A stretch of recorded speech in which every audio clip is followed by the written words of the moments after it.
关心核废料问题，咱说核废料到底敢有安全？处理核废料的这个人员敢会好因呢？伫危险的环境中生存、做事。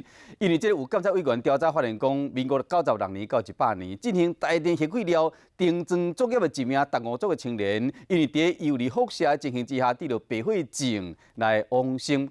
家属就指控讲，台电劳动部等等单位有疏失、防护不彰，提出纠正案。一桶搁一桶的核废料，黄色钢桶已经必顺破去啊！红头树核废弃物储存场，在民国71年到85年，陆续接受核一、核二、核三厂加改核废弃物。但是原本的钢桶设计只有10档的使用效期。台电对民国96年到100年进行检证重装作业，不过特殊的工作环境，台电是毋是做好充足准备？他们有没有戴防护面具？他们的配章有没有确实戴好？然后作业环境是不是有所谓的密闭的、有这个负压的状况呢？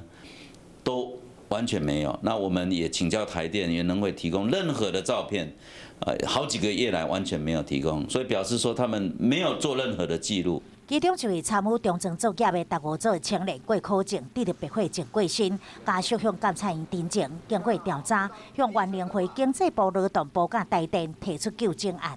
在一个高危险的危险作业环境里面，劳动部疏于了解这个状况，完全让台电就是执行这个业务。这个工人在兰屿工作，他没有办法没有接受任何的医疗后续的追踪，劳动部也都没有去注意到这件事情，所以台电、经济部、劳动部完全疏忽这个工人的作业环境。调查发现，台电对着重装作业的品管无够周全，经济部、原联会、劳动部监督不周。嘛，借由此案，凸显特殊危害工作环境管理的重要性。进一步就是保障相关劳工的劳动人权。若是台电、劳动部拢表示也未收到监察院的公文，现阶段不便表示意见。不过对着监委的调查意见，会配合办理。